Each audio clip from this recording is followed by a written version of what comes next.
ഇപ്പോഴത്തെ ഒരു പ്രത്യേക സാഹചര്യത്തിൽ കഴിഞ്ഞ ദിവസം വഖഫ് ബില്ല് ലോക്സഭയും രാജ്യസഭയും കടന്നു. അതുമായി ബന്ധപ്പെട്ട പാർലമെൻറ്റൊക്കെ പ്രക്ഷുബ്ധമായി. ഈ നമ്മുടെ മലപ്പുറത്ത് വന്നാണ് പ്രസ്താവന നടത്തുന്നതെങ്കിലും വെള്ളാപ്പള്ളിയെ കേൾക്കുന്ന വലിയൊരു വിഭാഗം തെക്കൻ കേരളത്തിൽ ഉണ്ട്, ബേസുള്ള വലിയൊരു വിഭാഗമുണ്ട്.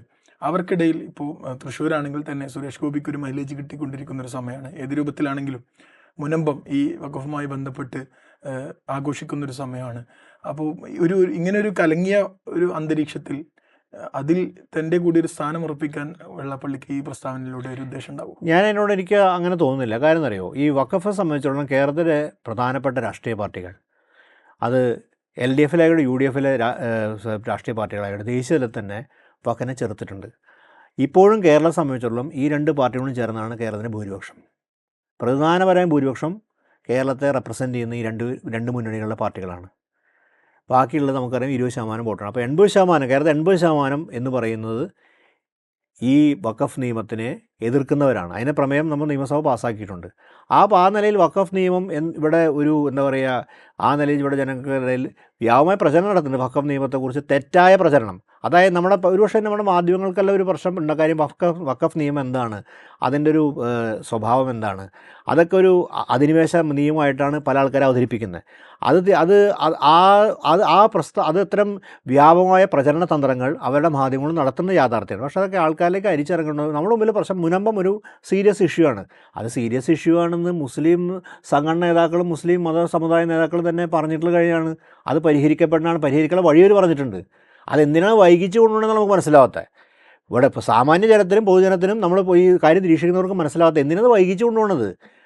ഇത് വഖഫ് നിയമത്തിന് ആശ്വാസം, കേരളത്തിന് മാതൃക വരുന്നു. വഖഫ് നിയമത്തിൻ്റെ ഈ ഭേദഗതി അല്ലാതെ തന്നെ കേരളം എങ്ങനെ പരിശ്രമം പരിഹരിച്ചു എന്ന് മാതൃക, കാരണം ഇടതുപക്ഷ മാതൃക എന്നല്ല, ബദൽ മാതൃക, നമ്മുടെ കേരള ബദൽ മാതൃക തന്നെ. പക്ഷെ നമുക്ക് എപ്പോഴും പരിഹരിക്കാമായിരുന്നത്, ഈ വഖഫ് നിയമ ഭേദഗതി വരുന്നതിന് മുമ്പ് തന്നെ പരിഹരിക്കാമായിരുന്നൊരു കാര്യത്തെയാണ് നമ്മൾ ഈ പെരുപ്പിച്ച് വേറെ ഇതിലൊക്കെ കാണിച്ചുകൊണ്ട് ഒരു വിഷയം ഉണ്ടാക്കി. സ്വാഭാവികമായിട്ടും അതുണ്ടാക്കുന്ന ഓളങ്ങൾ, അപ്പോൾ സമുദായങ്ങൾ തമ്മിൽ ഭിന്നിച്ച് നിൽക്കുക, അവർ ഫ്രിക്ഷൻ നിലനിൽക്കുക, ഇതൊക്കെ തന്നെ രാഷ്ട്രീയം ഉപയോഗപ്പെടുത്താൻ പല ആൾക്കാർക്ക് താല്പര്യം ഉണ്ടായിരിക്കും.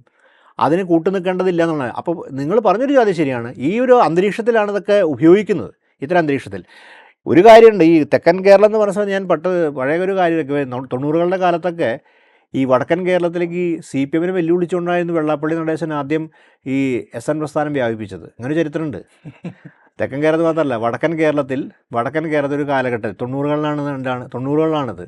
90കളിൽ വടക്കൻ കേരളത്തിൽ വടക്കൻ ഗ്രാമീൺ കമ്മ്യൂണിസ്റ്റ് പാർട്ടി ഗ്രാമങ്ങളിലും പാർട്ടിക്ക് സ്വാധീനമുള്ള സ്ഥലങ്ങളിലും അവിടുത്തെ ശ്രീനാരായണ ഭക്തരിലും തീയ സമുദായത്തിനിടയിലൊക്കെ തന്നെ ശ്രീനാരായണ പ്രസ്ഥാനത്തിൻ്റെ ഈ വെള്ളാപ്പള്ളിയുടെ സ്വാധീനം ഉണ്ടാക്കുന്നൊരു സംഘർഷ കാലഘട്ടമുണ്ട്.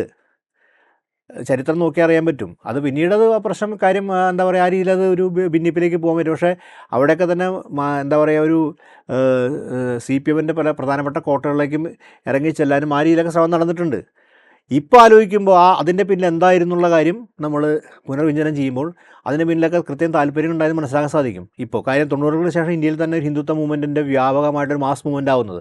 അപ്പോൾ അതെന്തായിരുന്നു ഇപ്പോൾ പക്ഷേ അതിനെ പ്രതിരോധിച്ചിട്ടുണ്ട്, അവിടുത്തെ നാട്ടുകാർ പ്രതിരോധിച്ചു എന്നുള്ളതാണ്. അതുകൊണ്ട് നമുക്ക് കാണാൻ സാധിക്കും. പക്ഷേ ഇപ്പോഴത്തെ അന്തരീക്ഷത്തിൽ ഈ കലങ്ങിയ വെള്ളം എന്നല്ല, ഈ അന്തരീക്ഷം നമ്മൾ കലങ്ങിയ വെള്ളം എന്ന വാക്കിനേക്കാൾ ഉപയോഗിക്കുന്ന വെച്ചിട്ടുണ്ടെങ്കിൽ ഈ ദൂഷിതമായ അന്തരീക്ഷം മനഃപൂർവ്വം തെറ്റായ ആഖ്യാനങ്ങൾ പ്രചരിപ്പിക്കുന്ന അന്തരീക്ഷത്തിൽ മുതലെടുക്കാൻ വേണ്ടി എല്ലാവരും ശ്രമിക്കല്ല, ഇതുപോലുള്ള ഛിദ്രശക്തികൾ ശ്രമിക്കും.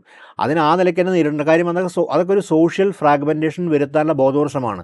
സോഷ്യൽ ഫ്രാഗ്മെൻറ്റേഷൻ വരുത്താനുള്ള ബോധവർഷം എന്ന് പറഞ്ഞാൽ നമ്മൾ പാലിക്കുന്ന ഭരണഘടനാ വിരുദ്ധമാണ്, അത് നിയമവിരുദ്ധമായിട്ട് തന്നെ മനസ്സിലാക്കേണ്ടതുണ്ട്.